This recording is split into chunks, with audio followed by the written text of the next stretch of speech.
It's here. Hockey is back. Welcome, everybody, to another edition of Spits and Suds. And it's so good to say non-off-season edition of Spits and Suds. I'm Gavin Spittle of 105.3 The Fan, joined by my teammate from EP Rinkside, from Shap Shots, from his work at D Magazine, and from his multiple books on the Dallas Stars and the Texas Stars. He's Sean Shapiro. Teammate, how are you today? I'm doing pretty good.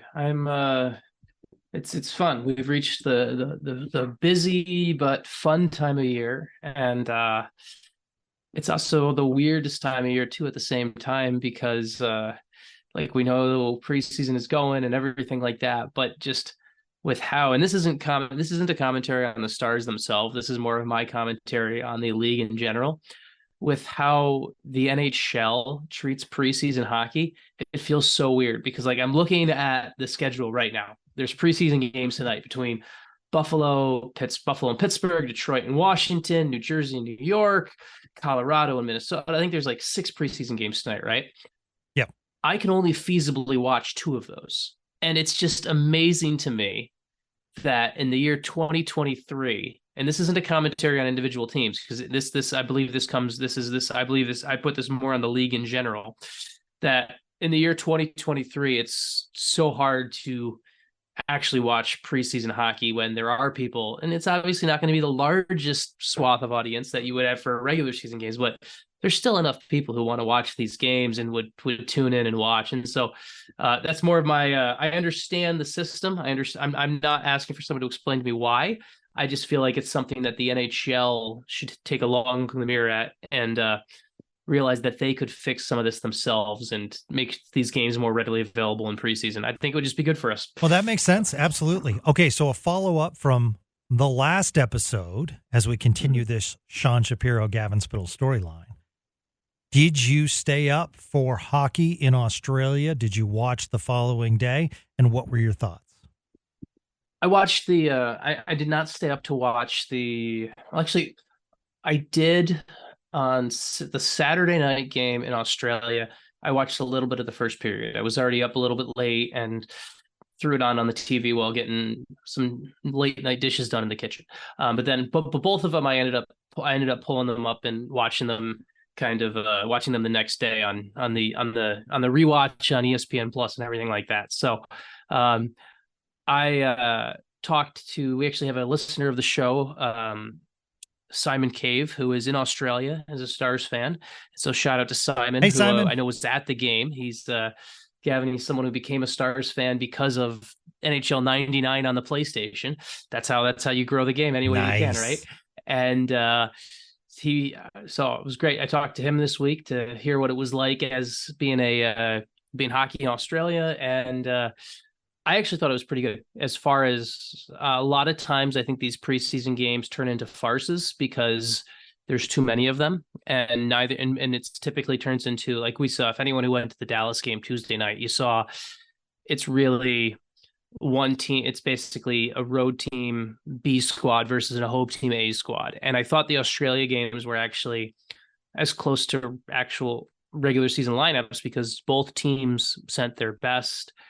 Obviously really nice goal of the year candidate before the year even started from Logan Cooley. And it was kind of cool to see, I'm not the biggest tennis guy, but I tune in and watch some of it when on the big tournaments. So kind of cool to see the rink set up there where they do the Australian Open. Yeah, I think they should have had a chair umpire and ball boys and ball girls. But cool. Other than that, yeah. I really enjoyed it. That would have been, I don't know how you would have fit the chair umpire in, but you could have fit in like a ball boy on like skates for like the puck drop, right? Like you could have done you could have had that. You could have had some fun with that a couple times of like for like the center ice face off, just like gets two ball boys on skates, just delivering the puck to the referee, right? So that would have been cool. It's interesting you say that, Sean, because the LPGA does that for their Canadian Open. And one of the holes where the women are, the tee box where the women are driving from, they set up hockey boards instead of stanchions, and they have a Zamboni on there. And a lot of times, like the course reporter will be, broadcasting from the Zamboni, and the The people that have the quiet signs are wearing referee and hockey helmets. And I just think it's touch. It really is. It's a terrific tribute, and the fans love it, and the ladies totally get into it.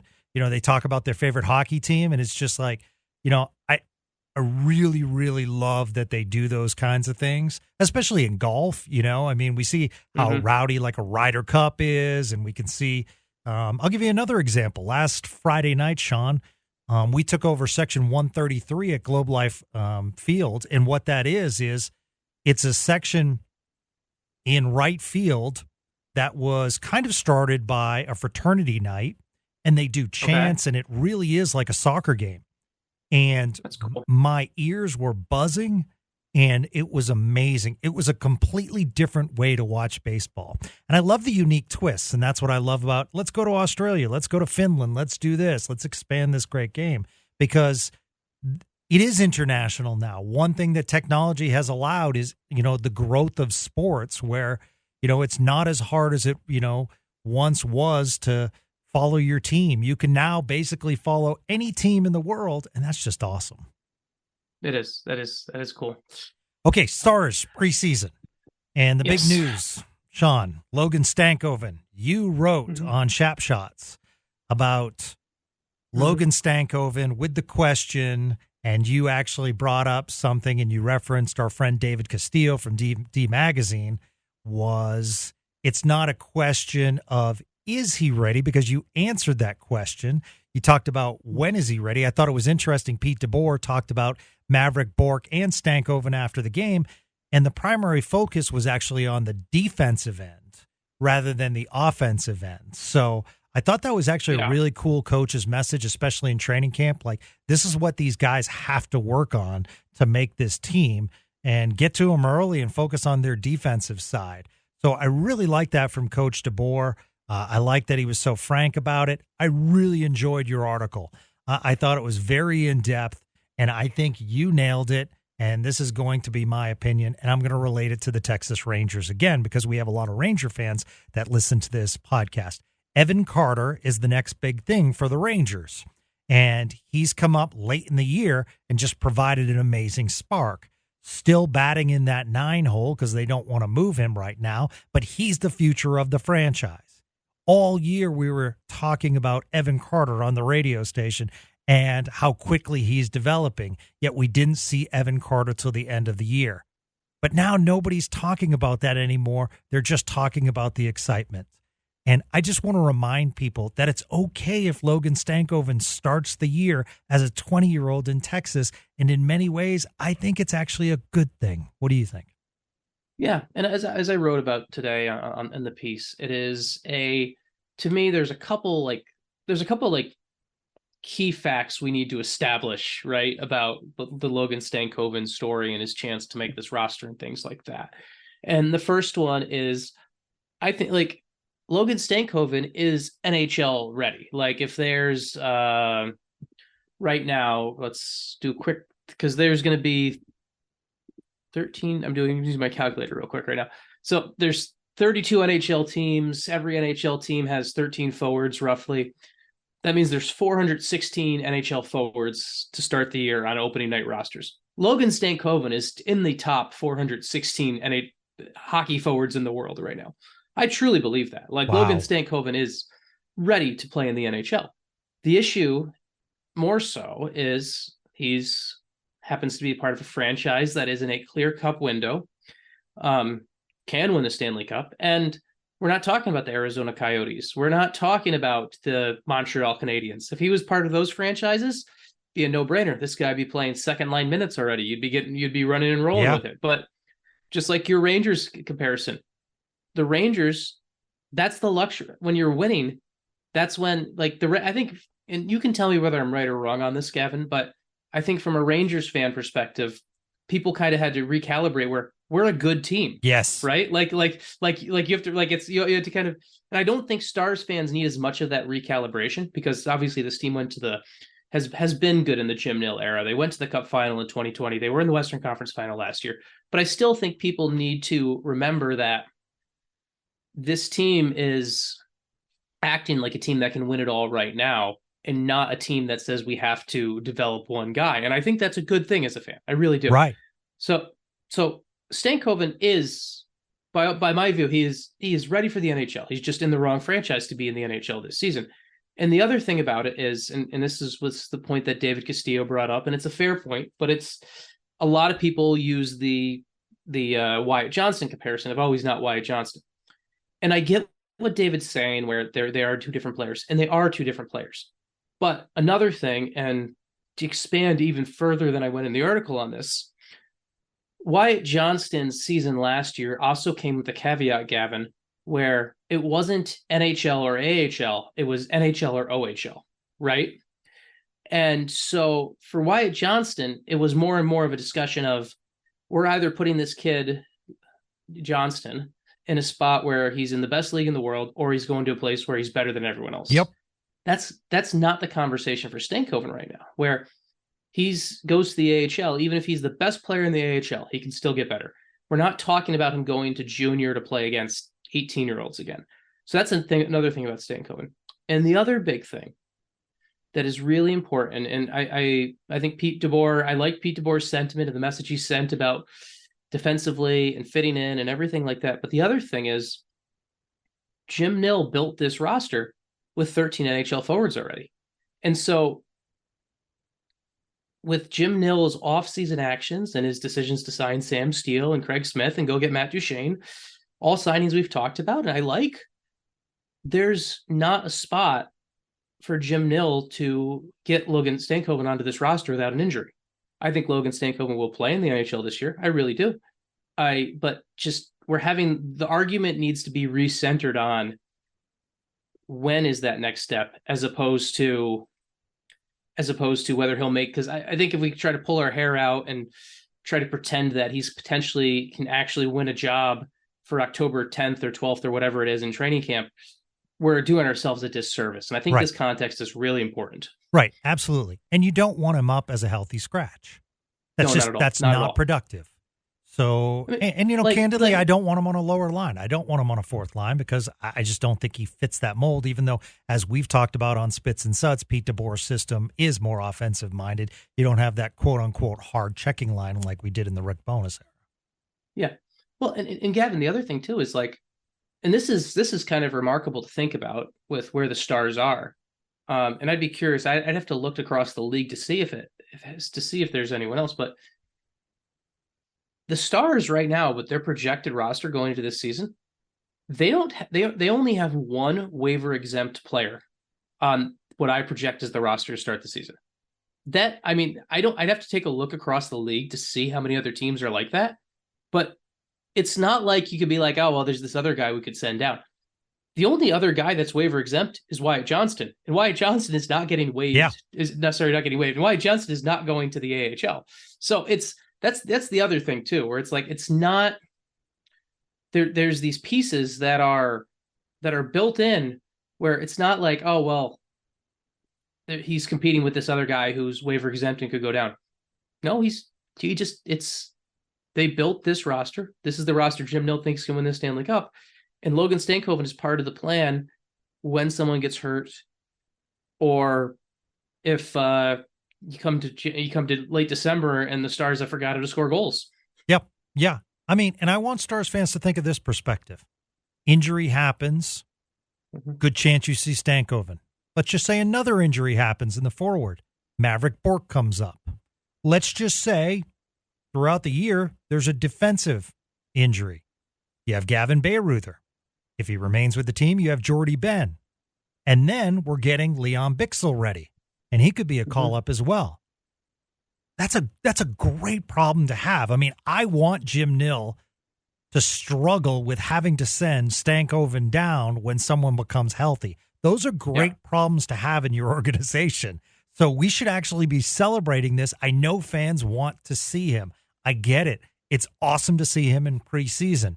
He's 20 years old. It's okay. And, by the way, don't forget, bit of a different circumstance, Sean, but I still think that Jake Ottinger was probably ready. However, they sent him down to begin the year.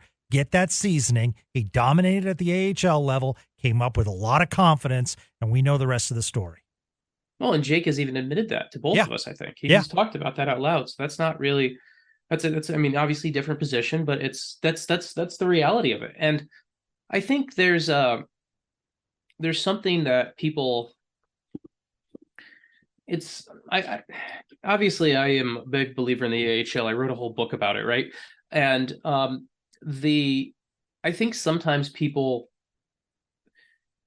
and I think it's part of the media coverage of the AHL because of how hockey's covered. Like, I think people sometimes like look at the AHL and they forget that actual growth happens there. I think too often people look at it like a black box where they're like, oh, well, it's just a holding spot.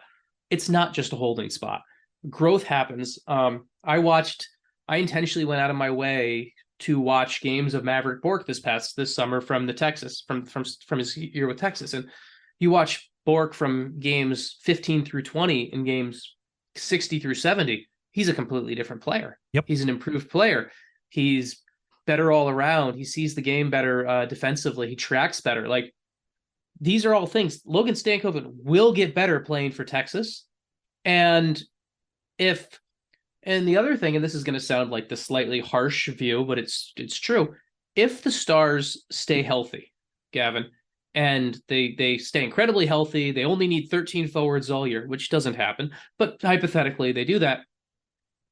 There's nothing wrong with your long-term cap structure of Logan Stankoven's contract window being pushed a year farther, right? There's nothing wrong with that. Like, this is win-win for the organization, where if they stay completely healthy, they do everything they need to do, and he doesn't play in the NHL this year, which I don't think will happen, but if he doesn't, there's still a positive long-term window here of extending that long-term Stars window of keeping a competitive team on the ice for 3 years, 5 years, 10 years from now too.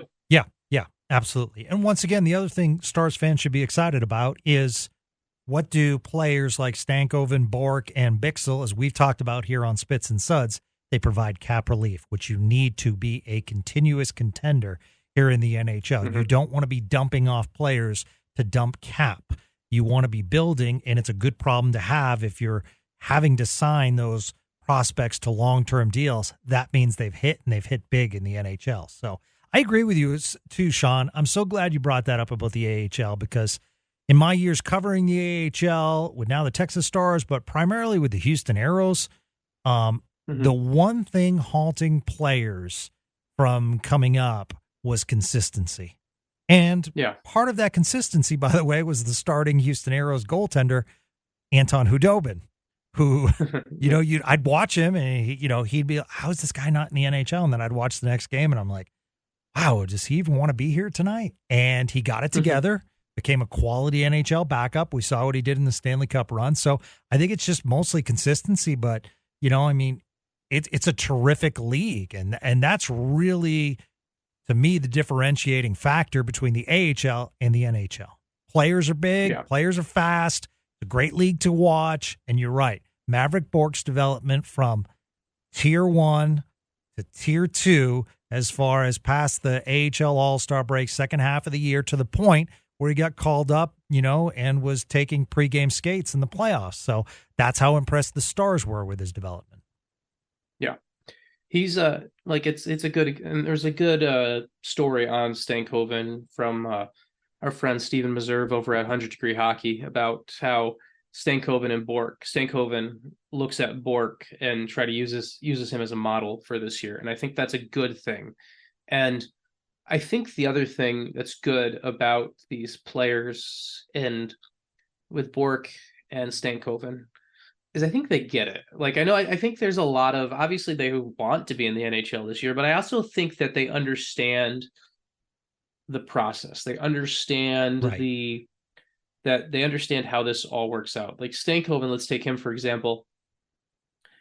Stankoven, not that it was his choice to go back to junior last year, it was the Stars' plan, but Stankoven embraced another year in the WHL last year and enjoyed going to Memorial Cup and all of that stuff and everything. And I think he gets that there's steps to this. And I think that he understands that.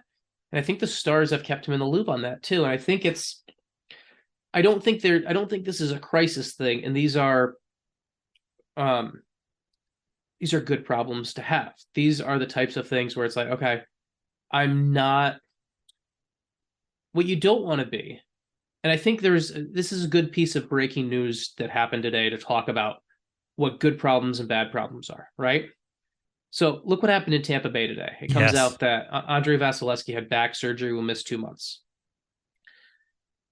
That was a scenario where all of a sudden everyone is going, oh crap, look at this depth chart in net for Tampa right now.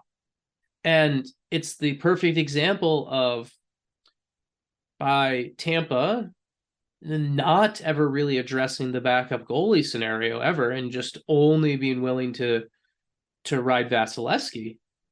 Basically, now that he is hurt, you have big problems. It's better to have good problems that could solve future problems than to have problems like Tampa has right now. And I think that's where the Stars are with their forwards right now. No, I think it's a great point. Absolutely. And it also breeds competition. Something that we haven't had here at all times, where these guys, these youngsters are going to push the veterans, and that's what you want. You want depth, but you also want competition. We did get a great question from one of our Spits and Suds faithful, Jeffrey at JLux007. He says, guys, I love this podcast. Thanks so much. Don't know where the proper place to ask questions. You found the proper place. Hopefully here it works. Sean has talked about limiting Jamie Benn's minutes. How would he do that while keeping Johnston's minutes up, considering they're on the same line? I assume he needs more ice time. Yeah, no, that's a really good question, because it's definitely, and I get where the question comes from of you're talking about de-escalating one player while elevating another. And I actually, it's important to add the context here of where Jamie Benn was, right? Like, we're talking about Jamie Benn this past season was at 1547, right? 2 years ago, and during the 2021 season, Jamie Benn was averaging 1747. That's 2 more minutes per game. And I think Jamie Benn probably should be closer even to 1530 this year. That's actually not a bad minute count for Wyatt Johnston to be at. Like, you look at this before Jamie Benn was being used in excess. He was being used. If we assume that there's 60 minutes in a hockey game, and there are 60 minutes in a hockey game, there's 60 minutes in a hockey game, and you have 4 lines. In theory, if you roll 4 exactly, just like scientifically, quarter of a game, everyone would play 15 minutes. Well, that's probably where Jamie Benn and Wyatt Johnston both should be, right around 15 minutes, because they should be that middle 6, 15-minute guy, where the Pavelski, Robertson, Hintz line probably should be up around 18, 19 minutes a game. You get another, you get so when you, and instead of taking 18, 19 minutes a game for the Pavelski, Robertson, Hintz line, that's one of the best lines in hockey. I want that line playing more. Your middle 6 should probably be playing about 15 minutes a game. And then your 4th line is getting closer to 12 to 13 minutes. And I think that's a good formula. And I think that's the way it works. The other key to remember all of this is just special team usage is different too. And right? I was going to get into special teams. Like, how does that change with the acquisitions? Exactly. Smith, Duchesne, Steele. Yeah. And I think, like, for example, I think Wyatt Johnston should kill penalties. I think Wyatt Johnston should be part of your penalty killing. He is I really like many parts of his game, and I think turning him into more of an effective shorthanded player would be a really nice piece. I don't think Jamie Benn should be killing penalties anymore. So, like, right there is a perfect example of what's one way you bring Benn's minutes down, but bring Johnston's minutes up. It's on shorthanded. I think Ben will probably still have a role on the power play. I think that's definitely okay. But you have different roles on the special teams. And as you kind of move things around and you figure out what roles work and what roles don't, it starts to naturally even itself out, if that makes sense. So it's a really good question, because it's not like I don't want either. I just want Jamie Benn. I want Jamie Benn and Wyatt Johnston both around similar minutes right now. But also keep in mind that Wyatt Johnston 2 years from now, probably going to be around an 18-minute a night guy. Jamie Benn 2 years from now, probably going to be around a 12-minute a night guy. So you're going to be at a spot where those two, they're kind of in that spot in their careers where they're and no one can see what I'm doing. I've got my hands doing little movements up and down right now, but they're even. And if the hands are even, if the right hand is Jamie Benn, the left hand is Wyatt Johnston, the one hand's moving down while the other hand's moving up, and they're just going to you're going to start to see that over kind of progress, probably more so next season, but maybe a little bit this season. But special teams is how it's going to happen. I'm guessing, and I want your expertise on this as a guy who's covered the Stars for years. I'm guessing with about a week left, we'll start to see the evolution of what we're going to see to begin the NHL regular season. Is that what about the last 2-3 games? Yeah, it's the space where I would say usually now for a lot of NHL teams, it is the last preseason game is typically the quote unquote dress rehearsal game, right? Like you have, if you have the last preseason game, like you might even still see Logan Stankoven and Maverick Bourque in that last preseason game, because they might be like, well, we don't need to play Tyler Seguin, or we don't need to play Joe Pavelski or something energy wise. But like your last preseason game is the closest you're going to have to a regular season lineup. And probably in the second to third to last one are probably second to last one is the other one that's similar, but it really depends on how each coach looks at it. The biggest thing will be when it usually happens with about 3 preseason games left. When's the mass cut that you no longer need 2 practice sessions? That's the big one. Right now, you've got two groups. You got 40 something players, just around 40 players in camp. You got 2 practice groups. It's a lot. And as that gets sorted down, we'll see another round of cuts soon. I think Texas's camp starts in about 4 or 5 days. As all of that happens, you're going to see one group, and then it'll be whittled down from that one group to a dress rehearsal group or whatever. And I think that's the key to watch. And how long, keeping in mind of guys we had earlier conversations with, those guys that are going to be in the AHL, like Stankoven and Bourque, if there was part of that whittled down group, that's a good sign for where they'll be when an injury happens for the potential call up. Yep, absolutely. Sean, get your popcorn ready. Tonight, the debut of 18-year-old Connor Bedard for the Chicago Blackhawks as they take on the St. Louis Blues. That game will be on NHL Network, so be interesting to see how many eyes are on preseason hockey watching the Blackhawks. And, boy, it's going to be special seeing him at the AAC this year. He's going to be a fun player. He's going to be one of those guys where if you're a hockey fan, he's going to be right up there with, I'm buying a season ticket pack. Like if you're the type of person who's like, hey, I'm gonna buy a multi-game pack of 5 or 6 games, right? Like Chicago always is going to be on your list for a long time, because he's going to be like McDavid. He's an elite player. He's going to be one of the best players in the world pretty quickly. Even just this kid's going to be fun to watch. Yeah. He's going to be really fun to watch. And just like the Stars did with Wyatt Johnston, Joe Pavelski, Nick Foligno has said, come here, and kind of taken him under his wing. And I love the signing of Nick Foligno on that team with a lot of youngsters, also Taylor Hall. I'm not saying that they're going to win the Central Division. I'm just saying they put some nice veteran pieces in place along with a younger core coming through the system. Guys that have been there, guys that have played for a long time, guys that have played in meaningful games.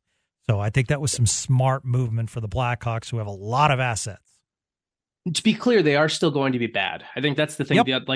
The other thing, just to be clear on, they're going to be fun, but they're going to be bad. It is not a good hockey team. It's a fun hockey team. It will be fun to track. But like, if you take a look at they brought some pieces, I think, that are going to help them move things along in the right way and everything like that. But there is, and this is no disrespect to our old friend Jason Dickinson, but when Jason Dickinson is your fifth best forward on the roster, that's not a good hockey team. Yeah. I think Jason Dickinson is a great piece at around 9 or as your kind of your depth forward, your 9th or 10th best forward. But when Jason Dickinson is your arguably your 5th best forward on the roster, that's not a playoff team. That's not a good hockey team. But so this team is going to be fun. They're going to let up a lot of goals. I mean, you look at their back end where there's going to be some mistakes. There's going to be some big mistakes on the back end when you look at kind of how they're built, but they're going to be one of those must-watch teams. And like, you go back to Crosby a long time ago, you go to Crosby's first year in the league, Pittsburgh was really bad. You go to McDavid's first year in Edmonton, they were an under 500 team. Chicago is going to be, this year though, is all about just kind of enjoying the ride.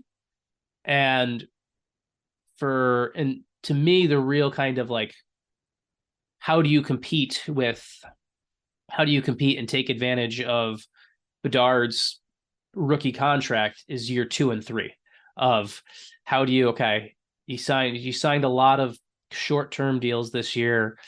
A lot of guys are going to come off the books next season. How do you kind of, because it's funny, Gavin, like you look at I'm looking at Cap Friendly for Chicago right now. Of the 14 forwards they have on there right now, only 1, 2, 3, 4, only 5 of them have a contract for next season with Chicago. Wow. Like, and on the back end, it's only of the 7 defensemen they've got on the projected roster right now, they've only 3 of them have a contract for next year with Chicago. Like, this is a team where this year is all about the stopgap. It's why they're paying Corey Perry $4 million. It's why they're paying Tyler Johnson $5 million. This year is all about being fun and entertaining enough. And then next year, with a boatload of cap space, you start going to work and you start using that Connor Bedard recruiting pitch to some other guys who are like, hey, come be part of this. Come here for 2 years. We got Connor Bedard making less than $1 million a year. Help us take advantage of that, because that's when I start to get worried about Chicago as other Central Division teams. Not this year, but next year. Sean, I'm going to pull my weight because you've been pulling your weight too much on this podcast. And in November, I'm going to fly to Massachusetts and I am going to go see Boston University against Quinnipiac. Ooh. Yes. And I know. I'm going to see Cole Eiserman, who is projected to be a top 3 pick for Boston University. Macklin Celebrini, too. Yeah. Yep. And Quinnipiac has 2 kids that were drafted, one in the 3rd round by Boston and one in the 5th round. So by another team. So it's a good game. Yeah. But I gotta pull my weight. I'm trying to get a job for EP Ringside or something like that. Just trying to figure it out. So I just wanted to let you know I will have a report for you. I love it. I love it. Well, it's the other thing too. I think that's something we should just mention real quick on this. Like, we obviously talk about the Stars, and that's the main focus with this podcast. But I love a lot of the other hockey conversation we get to have. Yeah. All of the other things, like. So if you're a listener and you have something else you're curious about or you want to ask us, we can talk that stuff too. Well, Gavin and I will always find ways to go down wormholes. Yep. So if you want to be the one that opens up a wormhole and you're a listener, feel free. So. Yep, absolutely. It's amazing when I'm walking the dog. I'm like, I'm going to bring that up on the podcast. He's at Sean Shapiro on Twitter. I'm at GJ Spittle, and you could just throw any questions. In fact, a little tidbit, and this is hockey related. We talked earlier about the expansion of the game and how Australia was a success. So I saw the signing of former NHL defenseman Joe Morrow. he is going to play. And when I first saw Manchester, I said, wow, he's going to play in Manchester, New Hampshire. That's interesting. He's going to play in Manchester, England, professional hockey. And then I went down this wormhole and I started researching hockey in England and some of the teams. I have to tell you, there's some pretty packed arenas. Granted, it's not 16,000, but 2,500, 3,000 seat arenas that are pretty full for hockey in England. And it was pretty awesome to see. Yeah, it's kind of one of those things where it's one of the places I'd love to see a game, actually, just because it seems to me that there's kind of a bit of that, a little bit of that fanatical base. It's a sport that fits pretty well with the English climate as far as the weather goes. And and it's not, it's still obviously, like, if you look at the European leagues, it's obviously the Russian league's a bit weird right now with the ongoing invasion, but you look at Sweden and Finland, those leagues are obviously up top, in the Swiss league, but like the English league is starting to make a bit of a push, and it's nice to see. Yeah, absolutely. I still have a good friend, Peter Zingoni, who played for the Arrows in the AHL, and we got to know each other. And he actually got an offer to go play in Germany. And when I was talking to him about it, I was like, "What was it like?" And he's like, "Man, he's like, this was well worth it. The pay is great. You don't play as much." He's like, and it's great. It's just you get to visit countries. This is fascinating. So.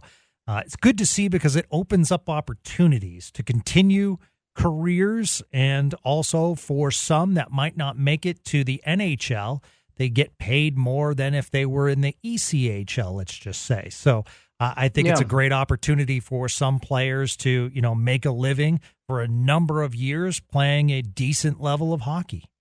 I have a good friend, I have a good family friend, who I grew up playing around, and he actually plays in the Swiss league right now, and he plays in the Swiss B league right now, and you talk about like a cool life experience. You get to go play sport. You get to go play a sport for a living in Switzerland. It's tax free. That's nice. Wow. And they provide housing and a car for you. And it's like, you get all of that provided. And by the way, like they typically play like a 55 game schedule, I think. So it's not the rigors of an NHL schedule. You get some time to see the world. Like, it's whenever I get why guys do it, and I don't want to like dump on the ECHL at all, but I always wonder why there's some guys who, like, I'll see some of these guys who stay in the ECHL and play 10 to 15 years in the ECHL or whatever, and there are a couple of them, and I always wonder why they never left for Europe. Just because, as much as you're like, oh, I'm in the ECHL, I'm 2 leagues away from the NHL, there's a life experience and there's more money to be made by going to Europe than playing in the ECHL. And it's always interesting to me when I see those cases. And for some guys, maybe it's just not their cup of tea. They don't want to leave the United States, or they don't want to leave North America, and that's fine. But if I was ever in that spot to be good enough at hockey, and that kind of was where my career path, I would have loved to play in Europe for a bit to see what it was like. Yeah, no, absolutely. I completely agree with you. Also wanted to shout out our man Fink on Twitter. He's loves playing club hockey and just a good dude. He's going to be doing social media for the Allen Americans. So congratulations. Awesome to see that passion for hockey turns into a job. So congratulations to our Spits and Suds friend Fink. So that's great. And all right, so let's plug the book. We win here. We've talked about Ottinger. We've talked about Campbell. What is a story that we necessarily haven't heard yet that, you kind of found fascinating coming up with this book? Yeah, it's a good one. I mean, right now, the one that's fresh in my mind is just we've talked about this one, but it is fresh on my mind, is just we see more and more talking about the players and their being able to, whether they should be able to play in the AHL as a 19-year-old. And it brings me back to the Honka story. So that's a good one to talk kind of about the the Julius Honka situation. But the one I want to just bring up real quick, just because it's the kind of the thing that I was thinking of right now, and you mentioned seeing Houston Aeros games before, is this is for our listener who might be in San Antonio. There's a nice, in that book we went here, there's a nice chapter about kind of what was hockey in San Antonio, because it was such a great rivalry between Texas and San Antonio. There was two teams that were right there. There was a good hockey community. So it's kind of sad it's no longer there, but we at least try to remember it in the book. So yeah, no, absolutely. There was a great rivalry, and add the Arrows to that too. Anytime San Antonio came to Houston or Dallas, Texas came, those were bigger games. So it's always. I just love minor league hockey. I love the bits in between periods. I love the family friendly atmosphere. It's such a great quality of hockey in the AHL. So if you get a chance, make a trip out of it, head down toward Austin, and you can see the Texas Stars, because you are seeing some studs down there. So I'm super excited. I'm going to do it this year, Sean, and watch some quality hockey and see how Mr. Stankoven, Borg, Bixel, on and on. Go see our friend Curtis McKenzie. So excited about that as well. So, all right, that's going to do it for Spits and Suds today.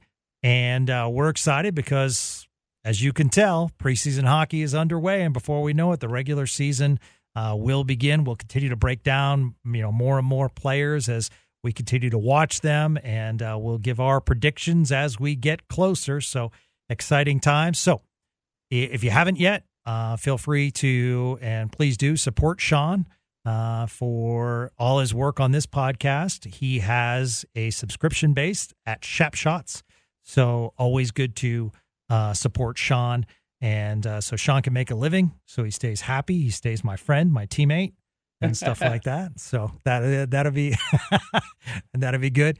And just to let you guys know, we'll be talking a lot of hockey this year on 105.3 The Fan.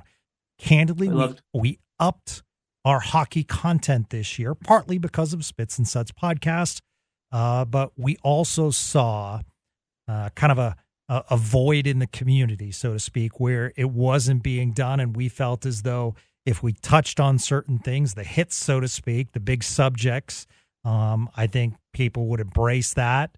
And that's what we did. And it came off very successful.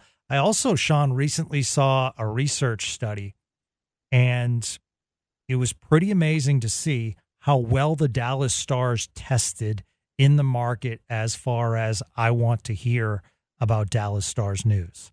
So I thought that was very fascinating. Part of it could be coming off of Western Conference Finals. A lot of people think they're closest to the championship of the major teams, but it was good to see that hockey definitely has some traction right now in the Metroplex. It is. I mean, we saw there's a pretty good crowd for the preseason game there on Tuesday night as well. So that's all good. All very good. Absolutely. So, rocking the lower bowl all year long. All right, Sean, thank you as always. We'll catch up with you later. That's going to do it for Spits and Suds. Please, as the season approaches, just spread the word. There's a great hockey podcast, and, we talk about everything from the minors to the majors and all in, and we'll go down those rabbit holes like we did today because we want you to have fun. We want this to be an enjoyable experience. Have a great day, everyone. Thanks for listening to Spits and Suds.